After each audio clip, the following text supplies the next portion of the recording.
چارچێوەیە و کاردانەوانەی کە لەلایەن چین و توێژە جیاوازەکانەوە لە ماوەی ئەم دوو ڕۆژە ئەنجام ئەدرێت. ئەمە کۆنگرەیەکی ڕۆژنامەوانی یەکێتی زانایانی کوردستان بوو کە سەبارەت بە سەرکۆنکردنی ئەو هێرشانەی کە لەلایەن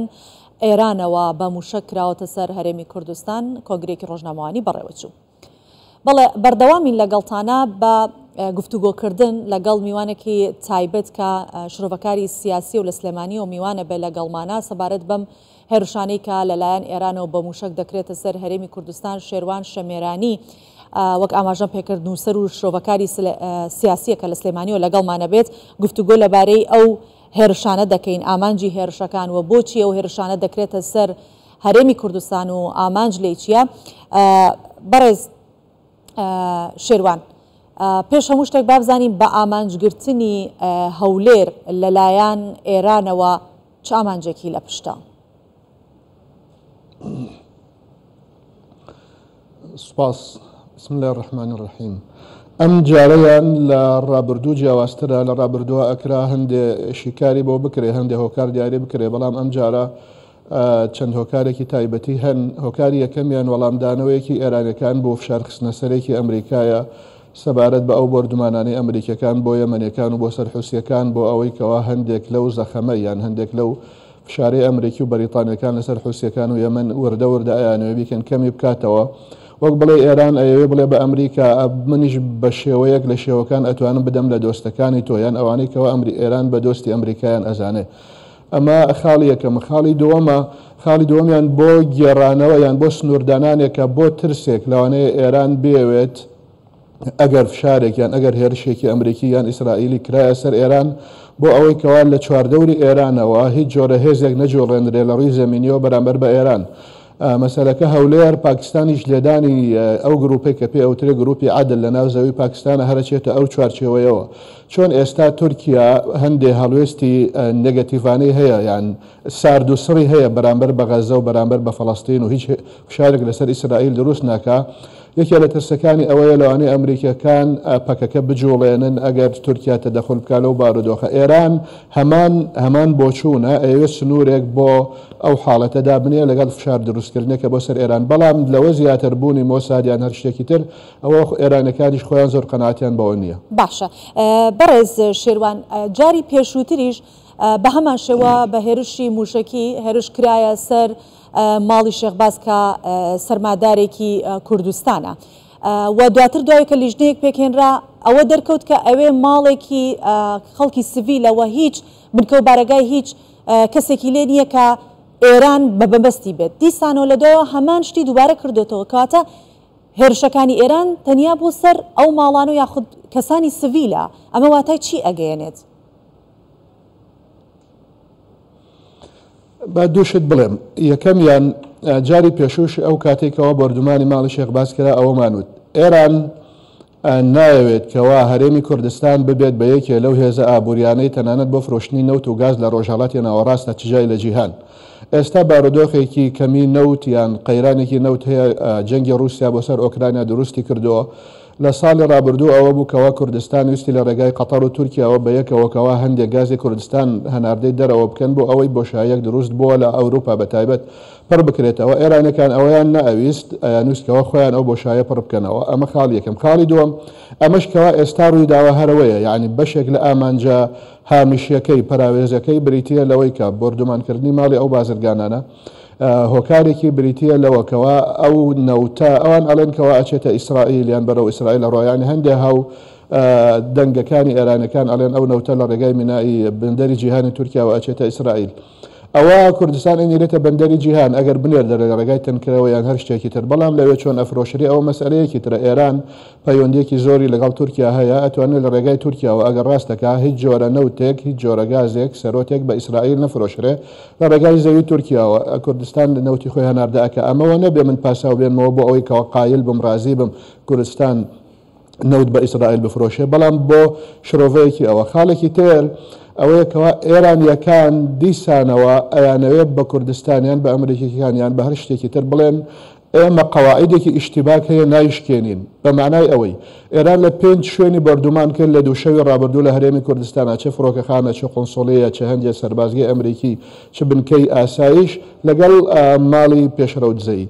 هیچ کامیان لەو چوارە سەربازێ نەپێکرا ساڕۆکەکە تەنها ماڵی پێشرەوت دزەیی پێکا بە هەمان لە کاتێکەکەوە هەمان جۆڕۆکێت بوون بە هەمان دیزاین یعنی بە هەمان سیستەمی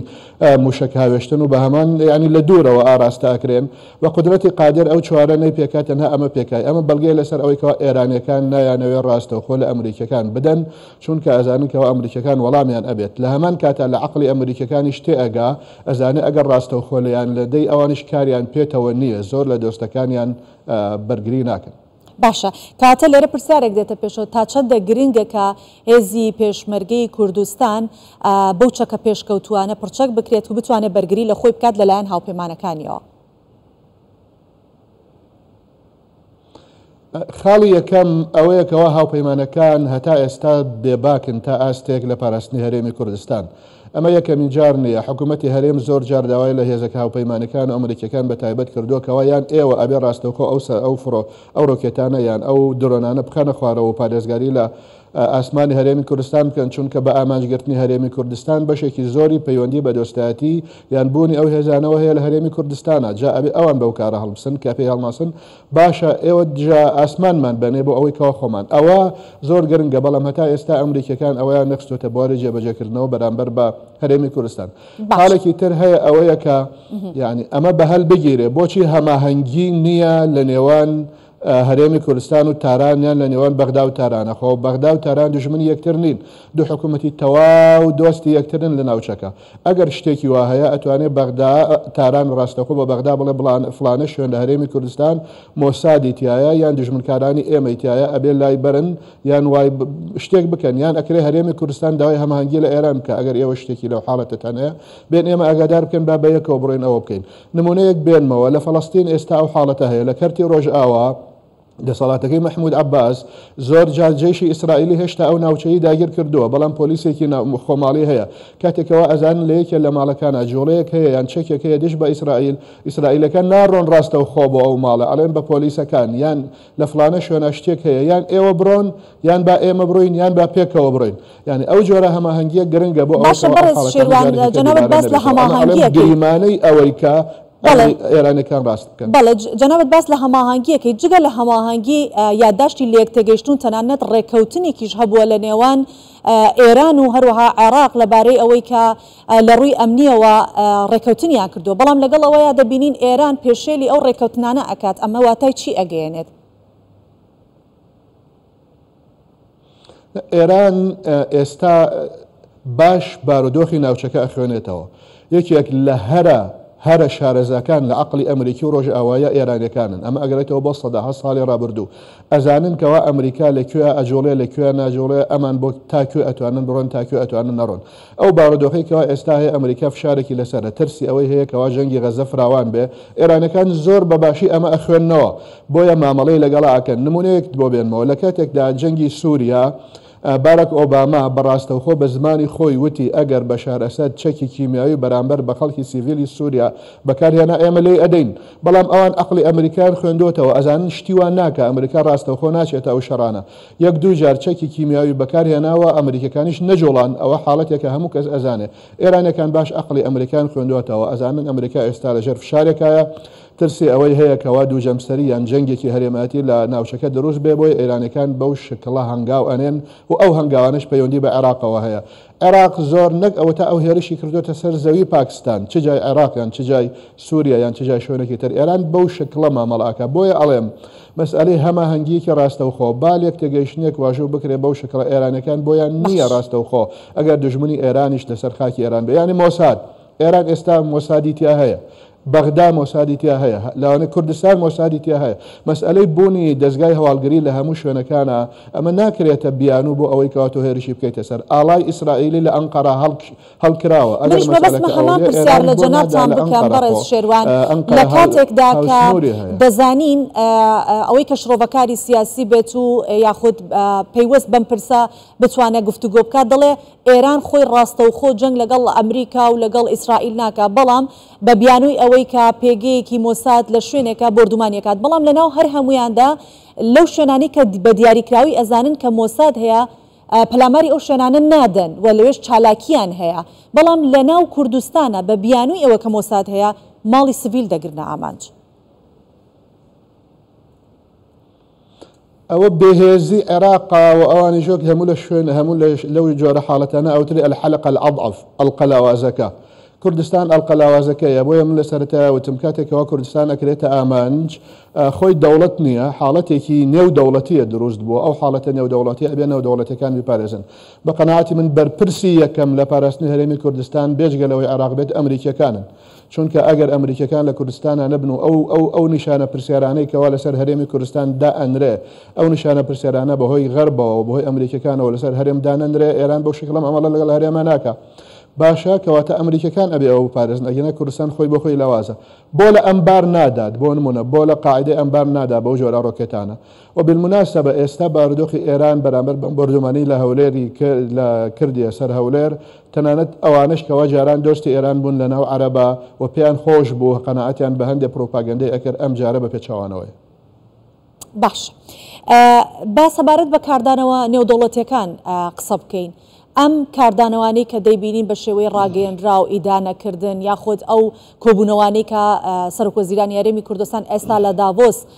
لەگەڵ وەزیر و هەروەها سەرۆکوەزیری وڵاتان ئەنجامیەدا تا چۆن دەتوانێت کاریگەری هەبێت بەرامبەر بەم ڕەفتارە هێرشبەرانەی ئێران بۆ سەر هەرێمی کوردستان تا چەند کاریگەری هەیە؟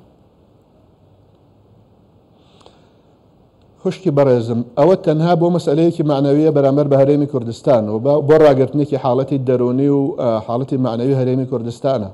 لە ڕووی کردەیەوە هیچ جۆرە کاریگەریەکی نابێت ئێرانیەکان وەکوتم زۆر جوان لەو جۆرە گەمانە تێگەیشتون ئێران دەوڵەتێکی ئیمپراتۆرێتێکە ئەگرێتەوە بۆ هەزارەها ساڵی ڕابردوو ئێستاش مێژۆ کۆنەکەی ئەخوێنێتەوە و کەڵکی لێوەرەگرێت ئەزانێکەوە ڕۆژ ئەوا لەو جۆرە حاڵەتەنە چۆن مامەڵاکە قسە هیچ نییە خۆ ئەوە تا سەدەها بڕیاری نەتەوە یەکگرتوەکان بەرامبەر بە ڕژێمی ئیسرائیل زایۆنی هەیەەوە تا ئێستا هیچیشی جێبەجێ نەکراوە بەڵکو بڕیارەکانی ئەنجومەنی ئاساییشیش جێبەجێ ناکرێت کەواتە ئەم سکاڵەیەش کە عێراق تۆماری کردووە لە بەرامبەر ئێران هەر ئەمیش بێ ئەنجامە بێت لە نەتەوە یەکگرتوەکان ئەم سکاڵایە کاریگەریەکی زۆر باشی ئەبێ بۆ ئەوەی کەوا عێراق بخاتە تەنیشت هەرێمی کوردستان دژ بە ئێران ئەوە بۆ یەکەمین جارێکەوە ئێرانەکان ئەم هەنگاوە بنێن بارودۆخی ناوچەکە ئێستا لەوەیەکەوە فشار بخرێتە سەر ئێران بەهۆی غەزە و بەتایبەت بەهۆی حوسەکان و بەهۆی لوبنانەوە بەڵام خۆی ڕاستەوخۆ کردەی کاریگەری نابێ ئەزانی بۆ لە ساڵی 2009 لەو کاتێکەوە هێرش کرا سەر وەزارەتی دەرەوەی عێراق و 5 بە سارەی من ڕێژکرا و لە یەک کاتە تەقیەوە عێراق سەردەمی ئیبراهیم جعفەری وەزیری دەرەوە بوو لە ئەنجومەنی ئاسایش سکاڵانامەی لەسەر سووریا تۆمار کرد هیچیشی نەبوو لەم دوایە عێراق چۆ پاڵپشتی سووریای کرد و ئێساش پاڵپشتیەکە دژ بە هەموو لایەنەکانی تر بەڵام ئەوەی گرنگە لێرەیە من ئەمەوێ بڵێم بەشێکی زۆری عەرەبەکان ئەوانەی کەوا خۆیان دژ بە ئیسرائیل ئەزانن و لەگەڵ ئەو دەنگۆیانەی ئێرانیەکان لە ڕابردووە ئەیانوت کەەوە هەرێمی کوردستان ئیسرائیلی دووەمە یان مۆسادی لێ یان بە هەر شتێکی تر و دژ بە تورکیا و دژ بە ئیسرائیل دژ بە ئێران و ئەمانە ئەم جارە قەنەعەت بەو قسانە ناکەن چونکە ئەو بردومانی کەواکرا زۆر نابەجێ و زۆر دڕندانە بوو کاتێکەوە وێنەکانیان بینی وتیان یان هەندێکیان بەمونیان و دوتیان ئەگەر ئێران ئەبوایە ئەو ڕۆکێتانەی لە تەل ئەبیب یان لە ئیسرائیل بدایەت پێویستەکە بێ بیدا لە خانوویەکیان لە ماڵێک ئەگەر بنکەی مۆسادیش بێ لە هەرێمی کوردستانە یان لە عێراق با بڕا بردومانی ئەوێ بکە تەنانەت ئیسلام دۆستەکانیش ئەوانەی کەوا لە ناو بزاوە ئیسلامیەکانان بە هیچ شێوەیە قەناعەتیان بەم هەنگاوەی ئێران نییە و ڕاستەوخۆ زۆر هەڵوێستێکی ئیجابیان بەرامبەر بە هەرێمی کوردستان هەیە دژ بە ئەو بردومانانی کەوا کراوە. باشە ماوەی ڕابردوو هەر لە هەفتەی ڕابردوو بینیمان کە بە درۆن لەلایەن میلیشیاکانی سەر بە ئێرانەوە با بڵێن فڕۆکەخانی نێودوڵەتی هەولێر کرایە ئامانج ئەتوانین بڵێن ئەم هێرشە موشکیەی کە ئێستا ئێران کردوێتی لە دوو ڕۆژی ڕابردووە هەمان درێژە پێدەری هەمان هێرشەکانی هەفتەی ڕابردووە؟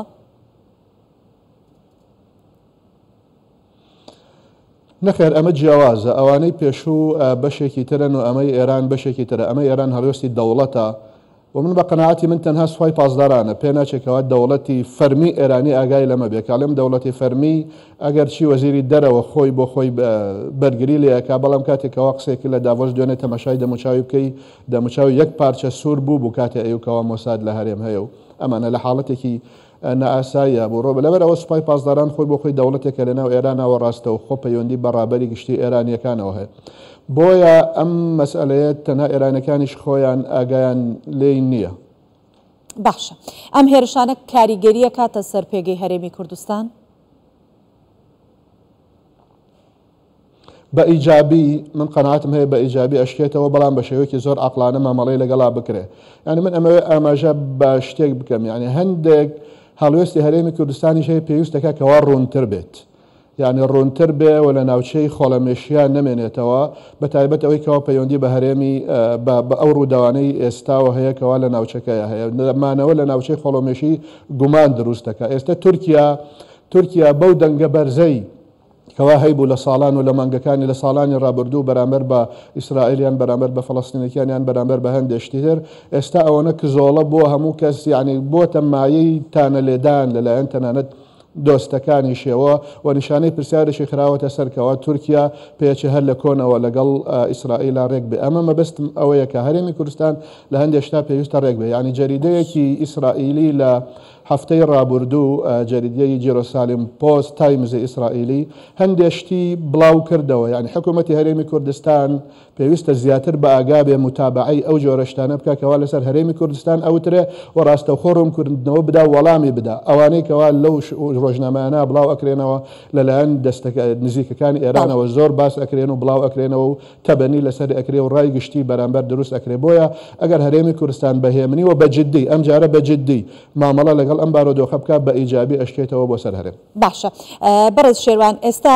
ئەوەی کە بمانوێ ئەگەر بیژمێرین بە پەنجەی دەست دۆستەکانی ئێران پێشتر دەژمێردران بەم هەڵوێستەی زیاتر دۆستەکانی لێ ناڕەوێتەوە بە تایبەتی تر